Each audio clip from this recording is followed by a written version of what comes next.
San Mateo, capítulo 10. Jesús llamó a sus 12 discípulos y les dio autoridad para expulsar a los espíritus impuros y para curar toda clase de enfermedades y dolencias. Estos son los nombres de los 12 apóstoles.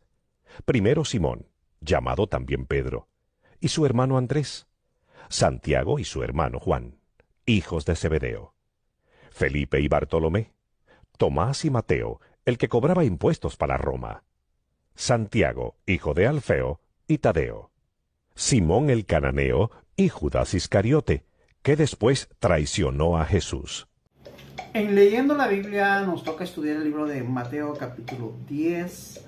En este libro vamos a aprender más o menos 7 narraciones que Mateo nos da para tener más o menos una idea cómo fue el ministerio según Mateo, el de Cristo en esta tierra. El primer relato que encontramos es que Jesús escoge a sus 12 apóstoles. Si nos damos cuenta, nos dice que Él llamó a 12 y lo primero que Él hace antes de nombrarlos es darle autoridad de expulsar espíritus impuros, que significan demonios, y curar toda clase de enfermedades y dolencias. Digamos, el hecho de escogerlos a ellos y señales que ellos podían hacer según la autoridad que Cristo les daba eran 2. Eso lo entendemos en el verso 1. Ahora en el verso 2 encontramos los nombres de los apóstoles. Según Mateo dice que Simón, uno llamado primero fue Simón, también Pedro, que es el primero que más de cierta manera encontramos y fácil de identificar dentro de las escrituras. Estaba Andrés, estaba Santiago, estos eran hermanos, estaba Juan, hijos de Zebedeo, estos 3 eran hermanos. Felipe, Bartolomé, Tomás, Mateo, y sucesivamente él está hablando de él, el que cobraba impuestos para Roma, como quien dice, cambio de profesión, ahora ya no. Santiago, hijo de Alfeo, y Tadeo, y por último nos habla de Simón, el cananeo, y Judas Iscariote, que después traicionó a Jesús. Como que dice, resalta en su narrativa que habla de último de Judas, es el que traicionó a Jesús, como que dice, para que más o menos entiendan a quién él se refiere. Bueno, aquí realmente nos está hablando de qué es lo que él estipula para que ellos trabajen y a qué van, y de cierta manera los nombres de cada uno, que son los 12, podríamos ir como principales apóstoles de Jesús. Hubieron más, pero en este caso solo había 12. Jesús envió a estos 12 con las siguientes instrucciones. No vayan a las regiones de los paganos, ni entren en los pueblos de Samaria. Vayan más bien a las ovejas perdidas del pueblo de Israel. Vayan y anuncien que el reino de los cielos se ha acercado. Sanen a los enfermos, resuciten a los muertos, limpien de su enfermedad a los leprosos y expulsen a los demonios. Ustedes recibieron gratis este poder. No cobren tampoco por emplearlo. No lleven oro, ni plata, ni cobre, ni provisiones para el camino. No lleven ropa de repuesto, ni sandalias, ni bastón, pues el trabajador tiene derecho a su alimento. Cuando lleguen ustedes a un pueblo o aldea, busquen alguna persona de confianza y quédense en su casa hasta que se vayan de allí. Al entrar en la casa saluden a los que viven en ella. Si la gente de la casa lo merece, su deseo de paz se cumplirá. Pero si no lo merece, ustedes nada perderán. Y si no los reciben ni los quieren oír, salgan de la casa o del pueblo y sacúdanse el polvo de los pies. Les aseguro que en el día del juicio, el castigo para ese pueblo será peor que para la gente de la región de Sodoma y Gomorra. Vamos ahora a las instrucciones que Jesús le dio a sus apóstoles. Les dijo a los 12 con las siguientes instrucciones: no vayan a las regiones de los paganos ni entren en los pueblos de Samaria. Como quien dice, miren, ustedes vayan, eso lo vemos en el verso 6, vayan más bien a las ovejas perdidas del pueblo de Israel. Pero Samaria no, digamos que era en sí la ciudad de Israel. Esos como que los había dejado para otras personas o delegados, pero los 12 iban directamente al pueblo de Israel, a las otras, podríamos decir, 10 tribus que de cierta manera ellos querían que Jesús quería que a ellos se les anunciara el evangelio. Si nos damos cuenta, también vamos a ir entendiendo que por qué no iban ellos, iban los 12, sino iba a ir él a Samaria. Pero bueno, eso lo entendemos más adelante. Ahora dice, vayan y anuncien, el reino de los cielos se ha acercado. Digamos, el primer anuncio, la primera encomienda que Dios les da es que Cristo era el representante del reino de los cielos, y por hacerlo automáticamente necesitaban ellos darle a entender a las personas que el reino de los cielos se ha acercado. En otras palabras, el representante del reino de los cielos ha venido a la tierra, está en la tierra, y por ello dice que se han acercado.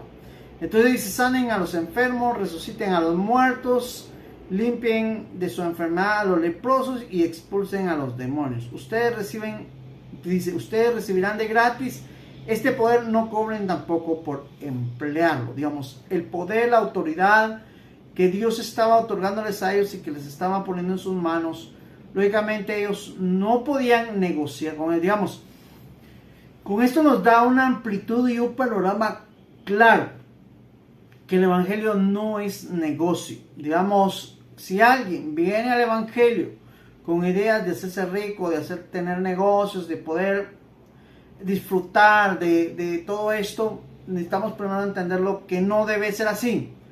Pero en algunos casos sí Dios nos da, y lo vamos a entender tal vez un poquito más abajo.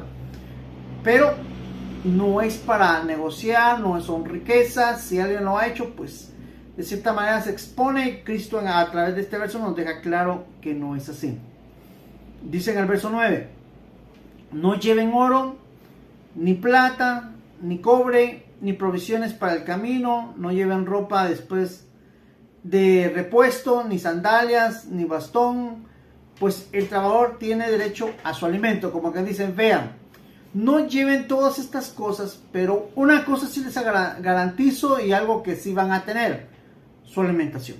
Digamos, como que el pago del trabajo que ellos estaban emprendiendo, los 12, era obtener su alimentación, no más. Entonces, en el verso 11 dice, cuando lleguen ustedes a un pueblo o aldea, busquen a algunas personas de confianza y quédense en su casa hasta que se vayan de ahí. Oigan bien, no se pueden quedar en cualquier casa. No lo podían hacer, porque de cierta manera el Señor entiende que las personas que buscan de Dios, su entorno está rodeado de Dios. Pero ¿qué hay de las personas que no buscan a Dios? Su entorno no está rodeado de Dios, está rodeado de otros seres. Y eso ellos necesitaban entender, que ellos necesitaban buscar a las personas que buscaran a Dios, para que ellos portaran a Dios, llevaran a Dios, y el ambiente ahí fuera Dios con ellos. Aún donde ellos se quedaban, en ese entonces se acostumbraban a pedir reposo. Dice, al entrar a la casa, saluden a los que viven con ella. Lógicamente una casa digna. Y la gente de la casa,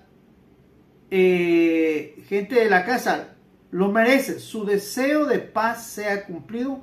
Pero si no lo merece, ustedes nada perderán. Como que dice, miren, busco a la persona más digna que la gente dice.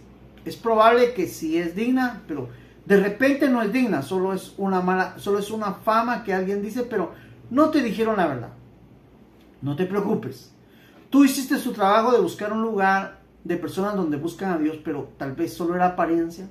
Y al final es una casa que no lo merece, que no tiene el entorno de Dios. No te preocupes, por lo menos hiciste lo que tocaba que hacer, y lo demás, pues ya depende de las personas que te reciban. Y si no te recibieren, ni los quieren oír, salgan de la casa o del pueblo y sacudan el polvo de los pies. Cuando dice, estas personas de cierta manera no buscan a Dios, te malinformaron y al final no te quieren recibir, porque alguien que tiene a Dios es hospedador, pero alguien que no tiene a Dios no va a ser hospedador. Entonces, no lo reciban, salgan de ahí y sacudan sus pies, o sacudan el polvo de sus pies. Como que dicen, no carguen con lo indigno que hasta el polvo era por las personas indignas que vivían en ese lugar. Dice, les aseguro que el día del juicio, el castigo para este pueblo será peor que la gente de la región de Sodoma y Gomorra. Para ese tiempo, todo Israel sabía lo que había pasado en Sodoma y Gomorra. Entonces, cuando él les dice esto, lógicamente la Biblia lo describe qué pasó. Fue juicio de Dios sobre Sodoma y Gomorra. Entonces, en el día del juicio, en el día en que Dios juzgará a toda la tierra, ese día habrá lugares donde va a caer con mayor fuerza. Habrá lugares donde la situación va a ser difícil para ellos, para los habitantes de ese lugar. Ahora, ¿por qué? No porque ellos de cierta manera se lo merezcan o algo así, sino es porque no buscan a Dios, porque no reciben a Dios o porque fingen buscar a Dios y al final no lo hacen como debe ser. Entonces ahí nos da un parámetro de que, por ejemplo, cuando nosotros visitemos un lugar, es importante hacer eso. Es ir a lugares o familiares que de cierta manera tengamos confianza y nos tengan a nosotros. Y de cierta manera pues se pueda llevar una vida o un vínculo en el Señor. Pero de casualidad, no hay nadie que nos reciba o algo así. Entonces vamos a un lugar indigno y posiblemente no nos reciban y posiblemente pues pasemos aflicción porque no estamos siendo recibidos. Pero no nos preocupemos. Cuando algo pasa así, no pasemos a enojarnos, no pasemos a que hagamos las instrucciones que Dios estaba diciendo. Eso era lo que debían pensar los 12 apóstoles. Ahora bien, en muchos lugares nos enseñan esto. En muchos lugares nos dicen, miren, ustedes también pueden hacerlo. Primero tenemos que entender que eso fue la estipulación de Dios a los 12. Podemos estipularlo nosotros, podemos hacerlo. Tenemos que primero entender de que no somos de los 12. Segundo, que dejémoselo a Dios. Digamos, en este caso, los apóstoles también se lo estaban dejando a Dios. Pero, ¿qué pasa cuando a veces conozco siervos que no han sido recibidos? Conozco personas que fueron a predicar y sienten que los trataron mal y por ello ya empiezan a hablar o a declarar juicio sobre ese lugar y eso no es lo correcto. Lo hablo porque necesitamos entender, créanme, a mí yo también he sufrido, gracias a Dios, lugares donde no me reciben, pero bendigo a Dios porque Dios me ha proveído para el hotel o por otra cuestión. Entonces, siempre he visto el respaldo de Dios sin declarar juicios, sin enojarme. Todo está dentro de los planes de Dios. Entonces, aprendamos a andar según Dios y no según nuestros deseos. Miren, yo los envío a ustedes como ovejas en medio de lobos. Sean pues astutos como serpientes, aunque también sencillos como palomas. Tengan cuidado, porque los entregarán a las autoridades, los golpearán en las sinagogas y hasta los presentarán ante gobernadores y reyes por causa mía. Así podrán dar testimonio de mí delante de ellos y de los paganos.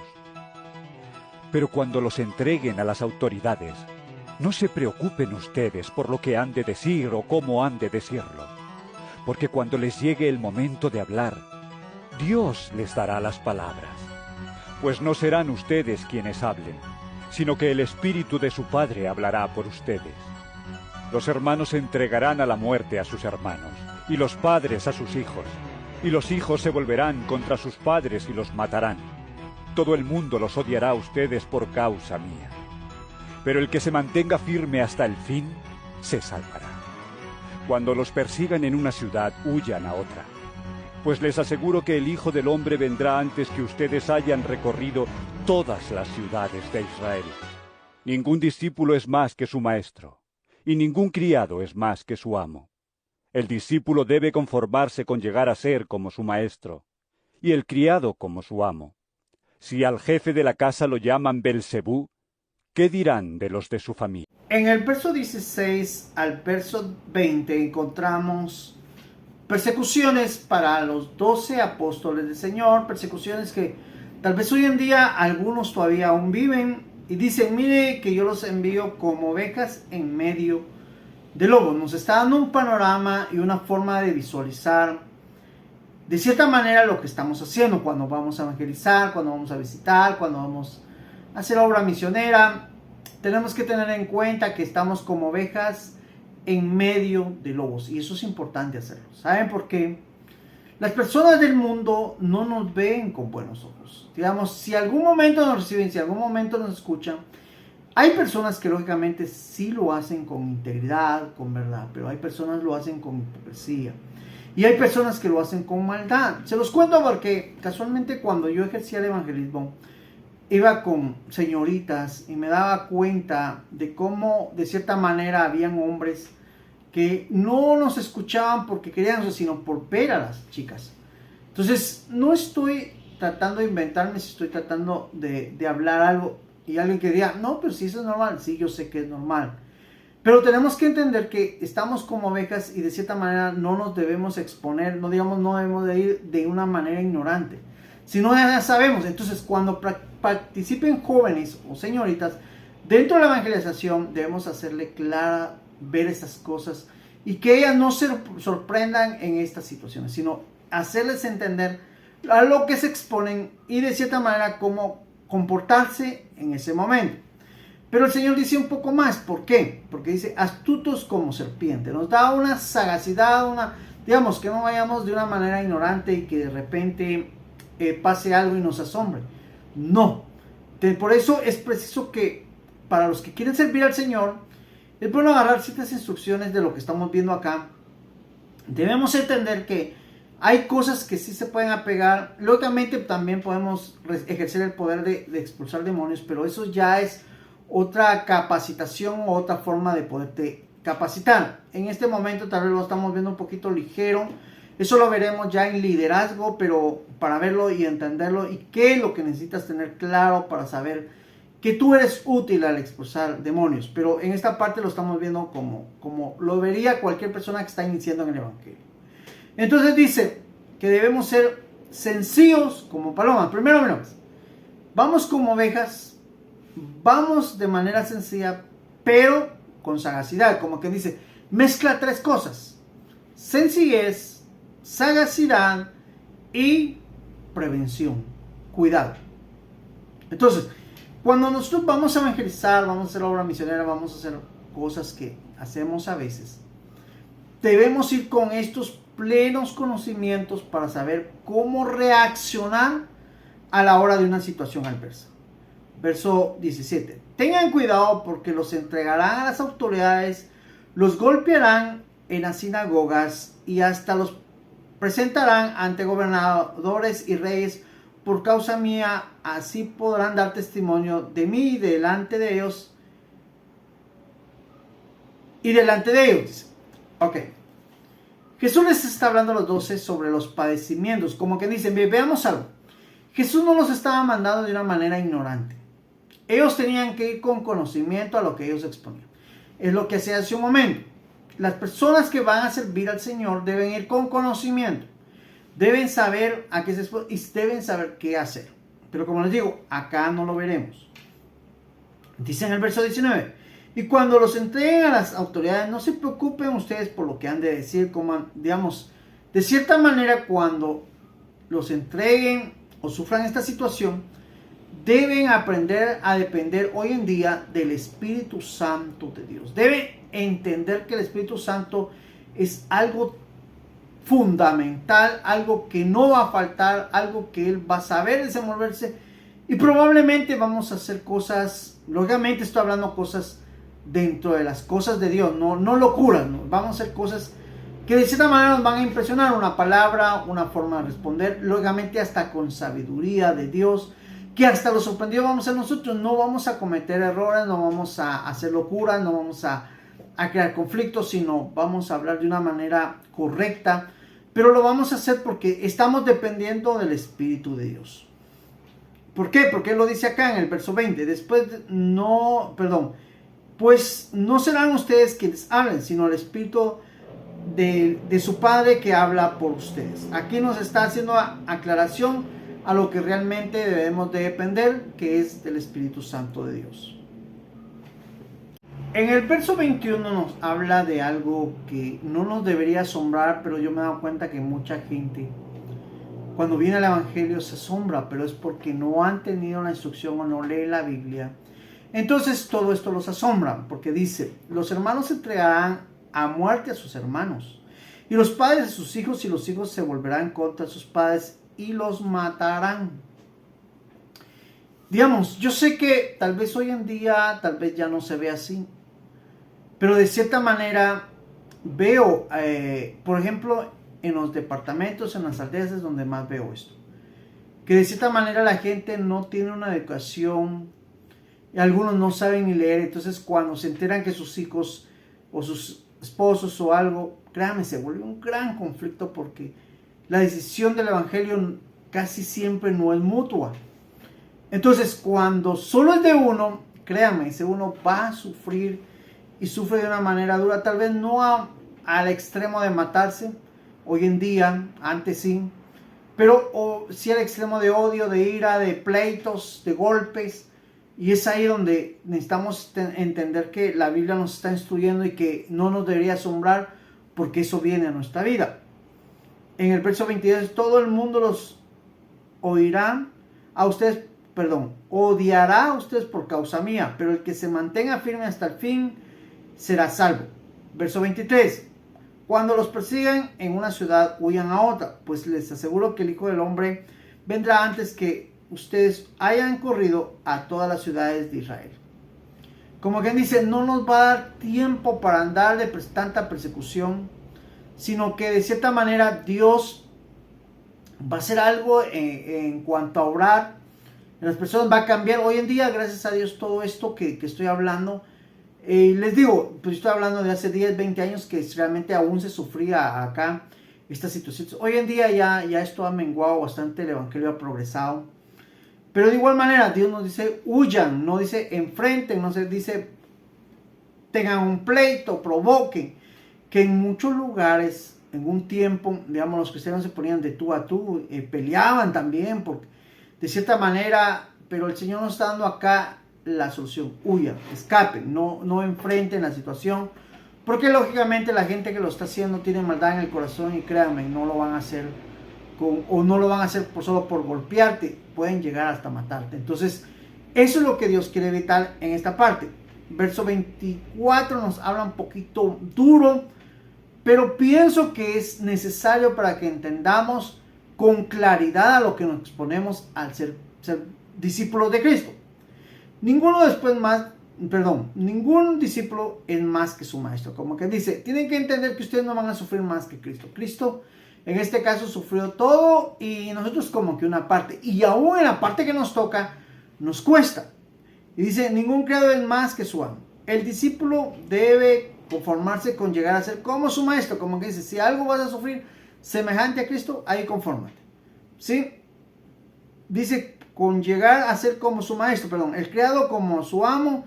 Si el jefe de la casa lo llaman Belzebú, que significa jefe de demonios, ¿qué no dirán de los de su familia?